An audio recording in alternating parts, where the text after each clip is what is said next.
Hello student, আমি সুকান্ত ঘোষ শুরু করছি পাইথনের আজকে 7 নম্বর ক্লাস। আমরা কিন্তু আমাদের সিলেবাস অনুযায়ী পাইথনের প্রথম ক্লাসটা কমপ্লিট করে নিয়েছি, যেটা চ্যাপ্টার 1 ক্লাস। সেখান থেকে আমরা প্রতিটা ভিডিওর মতো দুটো বই থেকে আমরা এমসিকিউ সলভ করছি। একটা হচ্ছে বিবি কুণ্ডুর বই থেকে, যেটা রাজেন্দ্রগিরি স্যারের বই। আরেকটা আজকে সলভ করব এই পারুল প্রকাশনীর বই থেকে, ঠিক আছে? তো বাকি যে বইগুলো আছে, গুহপালের বই বা রায় মার্টিনের বই, ওগুলোরও কিন্তু এমসিকিউ সলভ আসবে, কিন্তু পরে আসবে। আপাতত এই দুটো বই থেকে সলভ করে চ্যাপ্টারগুলো আমরা কমপ্লিট করব। ওকে, তো আমাদের কিন্তু চ্যাপ্টার 1-এর নাম ছিল বেসিক্স অফ পাইথন, যেখান থেকে আমরা পাইথন কি, পাইথনের ফিচার্স, তারপর interactive mode, skip mode, Python token, keyword, identifier, এই সমস্ত কিছু কিন্তু আমরা শিখেছিলাম। তো সেখান থেকে আমরা একটা ভিডিওতে এমসিকিউ সলভ করে নিয়েছি, এই আমাদের লাস্ট ভিডিও। তো তোমরা লাইক কমেন্ট করেছো, তোমাদের ইচ্ছা মতো করেছো। তো এখন আমরা দ্বিতীয় ক্লাসটা নিয়ে এসেছি অনুশীলনী সলভে। তো আজকে ক্লাসটা আমরা করব এই মডার্ন কম্পিউটার অ্যাপ্লিকেশান অধ্যাপক অনির্বাণ মুখোপাধ্যায় এবং প্রিয়ঞ্জন শ্রীরা মহাপাত্র স্যারের বই থেকে, যেটা কিন্তু পারুল প্রকাশনী বের করেছে। ওকে, এখান থেকে আমরা দেখে নিই প্রথম প্রশ্ন। প্রথমে কি আছে, সঠিক উত্তর বেছে নাও। অবজেক্ট ওরিয়েন্টেড প্রোগ্রামিং, আচ্ছা দেখে নাও। অবজেক্ট ওরিয়েন্টেড প্রোগ্রামিং বা ওওপি এর ধারণাটি কোন ধারণাটি অবজেক্ট ও মেথডের একত্রে রাখা হয়? অ্যান্সার হবে এনক্যাপসুলেশন। এখানে কি অবজেক্ট এবং মেথড কিন্তু এনক্যাপসুলেশনের মধ্যে একসঙ্গে রাখা হয়। এর কারণটা হচ্ছে, দেখো, ক্যাপসুলের মধ্যে কি হয়, একটা খাপ থাকে, তার ভিতরে তোমার হচ্ছে ওষুধ থাকে। তো এক্ষেত্রেও কিন্তু অবজেক্ট এবং হচ্ছে ডেটা এবং মেথড কিন্তু এনক্যাপসুলেশনের মতো করেই কিন্তু রাখা হয়। ঠিক আছে, এবার দেখবো আমরা পরের প্রশ্ন 2 নম্বর। কম্পাইলার কি কাজ করে? কম্পাইলার হচ্ছে সোর্স কোডকে মেশিন কোডে রূপান্তর করে, এটা হচ্ছে কম্পাইলারের কাজ। নাম্বার 3, ইন্টারপ্রিটার কি কাজ করে? ইন্টারপ্রিটার কি একটি সোর্স কোডের প্রতিটা লাইনকে সরাসরি এক্সিকিউট করে। দেখো, কম্পাইলার হচ্ছে পুরো কোডটাকে একবারে মেশিন কোডে কনভার্ট করে দেয়, অন্যদিকে ইন্টারপ্রিটার কি করে, প্রতিটা লাইনকে এক্সিকিউট করে। ওকে, আর পাইথন কিন্তু ইন্টারপ্রিটার ভিত্তিক ল্যাঙ্গুয়েজ। পাইথনের নামটি কিভাবে নির্ধারণ করা হয়েছে? অবশ্যই মন্টি পাইথন ফ্লাইং ক্লাবস এই কমেডি শো থেকে নামটা এসছে। নাম্বার 5, পাইথনের কোন ফিচারটি প্রোগ্রামিং শেখার সময় কমিয়ে আনে? পাইথনের কোন ফিচার্সের জন্য কিন্তু আমরা প্রোগ্রামিং লেখার সময়টা কমে যায়? সহজবোধ্য সিনট্যাক্স, যত ভালো সিনট্যাক্স হবে তত কিন্তু আমরা প্রোগ্রামিং শেখার সময়টা কমে আসবে।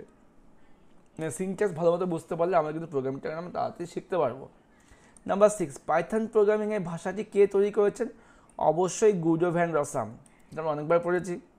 নাম্বার 7, পাইথন কোন ধরনের প্রোগ্রামিং সমর্থন করে? উত্তরটা হবে অবজেক্ট ওরিয়েন্টেড প্রোগ্রামিংও সমর্থন করেন, স্ট্রাকচার্ড প্রোগ্রামিংও সমর্থন করেন, ফাংশনাল প্রোগ্রামিংও সমর্থন করেন। এই সেক্ষেত্রে উত্তর হবে সবকটি। এবার দেখুন 8 নম্বর প্রশ্ন, এদিকে আছে, পাইথনের প্রথম সংস্করণ কোন সালে হয়েছিল? 1991 সালে প্রথম সংস্করণ হয়েছিল। 8 নম্বর হয়ে গেল। 9 নম্বর, পাইথনে কোন প্রোগ্রামিং ল্যাঙ্গুয়েজে পাইথন লেখা হয়েছে? পাইথন লেখা হয়েছে কিন্তু আমাদের সি ল্যাঙ্গুয়েজে, সি ল্যাঙ্গুয়েজ ইউজ করে পাইথনটা তৈরি করা হয়েছে। নাম্বার 10, পাইথন 3.0 সংস্করণ কোন বছর তৈরি করা হয়েছিল? 2008 সালে পাইথন 3.0 সংস্করণ তৈরি হয়েছিল। দেখো, প্রথম 3.0, এখন কিন্তু আমাদের হয়ে গেছে 13 ঠিক আছে। আচ্ছা, 11, পাইথন ইনস্টল করার সময় অ্যাড পাইথন টু পাথ এই অপশনটা কেন গুরুত্বপূর্ণ? অ্যাড পাইথন টু পাথ এটা কেন গুরুত্বপূর্ণ? এটি পাইথনকে কম্পিউটার রান করার জন্য এনভায়রনমেন্ট ভেরিয়েবল সেট করে দেয়।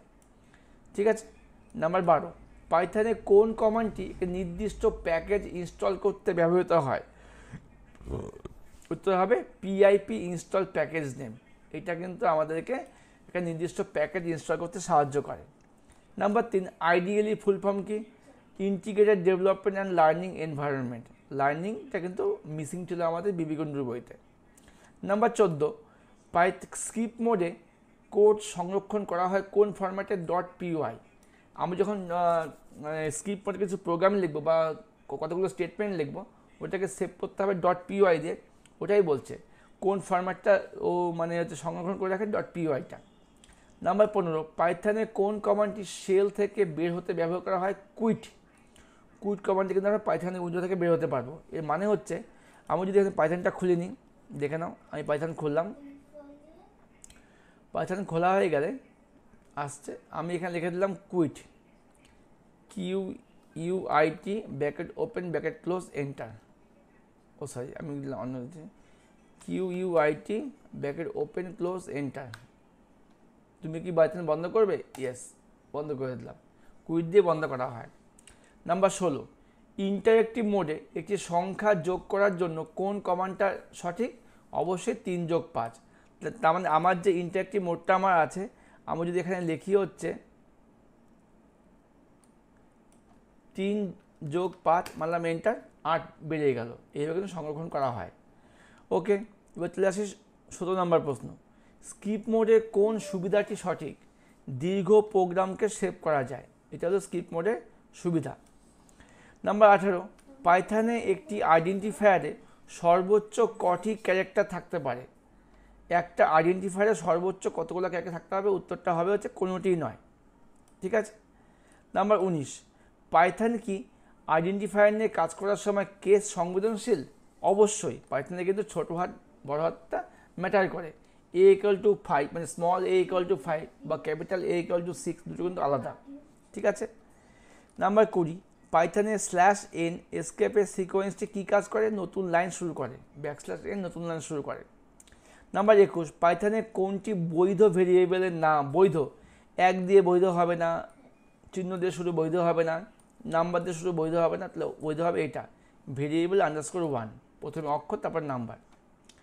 নিম্নলিখিত কোন ভেরিয়েবলটি কোনটি ভেরিয়েবল হতে পারে না? ইন কিন্তু একটা কিওয়ার্ড, এটা কিন্তু ভেরিয়েবল হতে পারে না।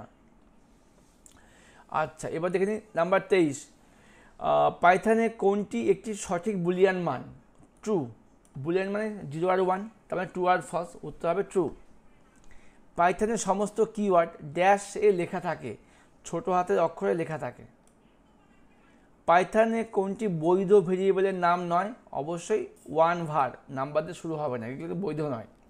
বাকি var_1টা বৈধ, ভারটা বৈধ, var নেমটা বৈধ, কিন্তু varটা বৈধ নয়। নাম্বার 26, ডাইনামিক্যালি টাইপ ভাষার অর্থ কী? এটা অর্থ হচ্ছে ভেরিয়েবলের ডেটা টাইপ অটোমেটিকভাবে নির্ধারিত হয়। ঠিক আছে, এটা হচ্ছে ডাইনামিক্যালি টাইপের অর্থ। নাম্বার 27, x = 5, এটা মানে কি? পাইথনে ভেরিয়েবল এইভাবে ডিক্লেয়ার করতে হয়, x = 5। ইন লেখার দরকার নেই, ভার লেখার দরকার নেই, ডিক্লেয়ার লেখার দরকার নেই। ইন 5 দেওয়া মানেই হচ্ছে এটা আমাদের ইন্টিজার ভেরিয়েবল হিসাবে গণ্য হবে। এবার সঠিক উত্তর নির্বাচন করা, বি নাম্বার। 28 নম্বর প্রশ্ন, কী বলছে? পাইথন একটি ড্যাশ প্রোগ্রামিং ল্যাঙ্গুয়েজ, অবশ্যই ইন্টারপ্রিটেড প্রোগ্রামিং ল্যাঙ্গুয়েজ, যেখানে কিন্তু ইন্টারপ্রিটারের ফলে প্রতিটা লাইনকে এক্সিকিউট করা হয়।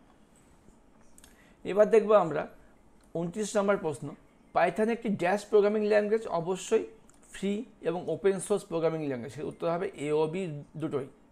নাম্বার 30, পাইথনে ইন্টারেক্টিভ মোডে ড্যাশ চিহ্ন বা প্রম্পট প্রদর্শিত হয়, অবশ্যই 3টা গ্রেটার দেন। নাম্বার 31, পাইথনে ইন্টারেক্টিভ মোডে ড্যাশ প্রম্পট দেখা যায়। আচ্ছা, এই যে 3টা ডট প্রম্পট মানে কি? এটা হচ্ছে ইনপুট যখন সম্পূর্ণ না হয় তখন কিন্তু আমার এই সাইনটা আসবে। আমরা বলেছিলাম যখন আমরা 3টা অ্যারো দেবো তখন কিন্তু আমাদের হচ্ছে ইনপুট লিখতে হবে 5 + 5 মানলাম এন্টার 10। যদি আমি লিখি 5 + 6 একটা ব্যাকস্ল্যাশ দিলাম মানলাম এন্টার, তখন আমার এই নিচে 3টে ডট আসবে। আপডেট ভার্সনে কিন্তু আমরা 3টে ডট পেয়ে যাই, তো এই ভার্সনে আসছে না, তাহলে আমার 3টে ডটকে কী বলা হয়? যখন আমাদের ইনপুট সম্পূর্ণ না হয় তখন আমরা 3টে ডট ইউজ করতে পারি। IDE, এটা কি? পাইথনের ডিফল্ট IDE হলো IDLE। ঠিক আছে, কারণ ডিফল্টটা হচ্ছে IDLE, পাইথনের মধ্যে থাকে। আর ভ্যালু উদাহরণ কী হবে? এটি একটি আর ভ্যালু। আচ্ছা, আমি যদি লিখি x = 5, এখানে আর ভ্যালু কোনটা হবে? এটা হবে 5টা হবে আর ভ্যালু।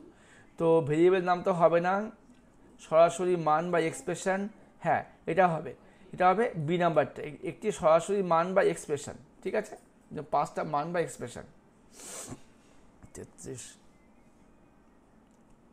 এবার দেখব নাম্বার 34, পাইথনে একটি ফাংশনকে ডিফাইন করতে কি ইউজ করা হয়? ডেফ দিয়ে কিন্তু পাইথনের ফাংশনকে ডিফাইন করা হয়। নাম্বার 35, এবার আছে বিবৃতিমূলক প্রশ্ন। বিবৃতি 1-2 আছে, কে ঠিক কে ভুল বের করতে হবে। পাইথন একটি কম্পাইল ল্যাঙ্গুয়েজ, একদম ভুল, ইন্টারপ্রিটেড ল্যাঙ্গুয়েজ। নাম্বার 2, আইডিয়ালি শুধুমাত্র উইন্ডোজ প্ল্যাটফর্মে ব্যবহৃত হতে পারে, না এটাও ভুল, উত্তর হবে বি। দুটিই ভুল। ওকে, এবার দেখবো আমরা পরেরটা, 36 নম্বরটা। লিটারাল হলো ডেটার মান যা প্রোগ্রামে সরাসরি ব্যবহৃত হয়, একদম ঠিক। নান হলো একটি বুলিয়ান লিটারাল, একদম ভুল। বুলিয়ান লিটারাল কী হবে, ট্রু আর ফলস, এক্ষেত্রে হবে সি। বিবৃতি 1 ঠিক কিন্তু 2 ভুল। নাম্বার 37, পাইথন ভেরিয়েবল ডিক্লেয়ার করার সময় ডেটা টাইপ নির্ধারণ করতে হয় না, একদম ঠিক। কোনো ভেরিয়েবল যদি ডিক্লেয়ার না করা হয় এবং তাকে ব্যবহার করা হয় তাহলে পাইথন একটি নেম এরর দেখাবে, একদম ঠিক, উত্তর হবে দুটি বিবৃতি ঠিক। এবার করবো আমার 38 নাম্বার, দেখে নিন। আমাকে ম্যাচিং করতে বলেছে, কার সাথে কি মিলবে আমরা দেখে নিই। আচ্ছা দেখে নাও এদিকে। তো এল ভ্যালু হবে ভেরিয়েবলের নাম যা বাদিকে লিখতে হয়। তারপর কিছু নেম এররটা আমাদের হবে ভেরিয়েবল সঠিকভাবে ডিক্লেয়ার না করলে নেম এরর দেখাবে। তারপর কি ডিক্লারেশনটা আমাদের হবে হচ্ছে ভেরিয়েবলের জন্য ডেটা টাইপ নির্ধারণ করা। লাস্ট কি আছে, ডাইনামিক টাইপিং, এটা হবে মেমোরির জন্য নির্দিষ্ট স্থানে ডেটা সংরক্ষণ করা। না সরি, একটু ভুল বলে ফেললাম, ডাইনামিকটা হবে আমাদের এটা, আমি মুছে দিচ্ছি। আমাদের ডাইনামিকটা হবে 1 নাম্বার আর ডিক্লারেশনটা হবে 2 নাম্বার। ডিক্লারেশন মানেই হচ্ছে মেমোরি নির্দিষ্ট স্থানে ডেটাকে সংরক্ষণ করা, আর ডাইনামিক টাইপিংটা হচ্ছে একটি ভেরিয়েবলের জন্য ডেটা টাইপ নির্ধারণ করা। উত্তর হবে সি, এর 3, বি এর 4, সি এর 2, ডি এর 1। এবার 39 নম্বর প্রশ্ন, কিওয়ার্ড হচ্ছে স্টেটমেন্ট বা এক্সপ্রেশনে ব্যবহৃত সংরক্ষিত শব্দ। লিটারাল কি, কোডে প্রদত্ত সরাসরি মান, যেমন সংখ্যা, স্ট্রিং ইত্যাদি। তারপর দেখবো হচ্ছে অপারেটর কি, নির্দিষ্ট ক্রিয়ার জন্য ব্যবহৃত চিহ্ন বা শব্দ। লাস্ট কি যে পাংচুয়েটার, এটা কি টোকেনের মধ্যে সঠিক ক্রম গঠন বা প্রমাণ করতে এই জন্য ইউজ করা হয়। আচ্ছা এবার দেখো পরের প্রশ্নগুলো কি বলেছে দেখে নিই একবার। আচ্ছা প্রতিটা প্রশ্নে বিবৃতি আছে। আচ্ছা দেখো আমাকে এখান থেকে চয়েস করে উত্তর দিতে হবে উপরের বিকল্পগুলি থেকে। বিবৃতি 1 কি বলছে, পাইথনে ভেরিয়েবলের নাম আলফানিউমেরিক ক্যারেক্টার আন্ডারস্কোরে শুরু হতে পারে, একদম ঠিক। পাইথনে ভেরিয়েবলের নামের শুরুতে সংখ্যা হয়, এটা ভুল, উত্তর হবে সি। বিবৃতি 1 ঠিক, 2 হলো ভুল।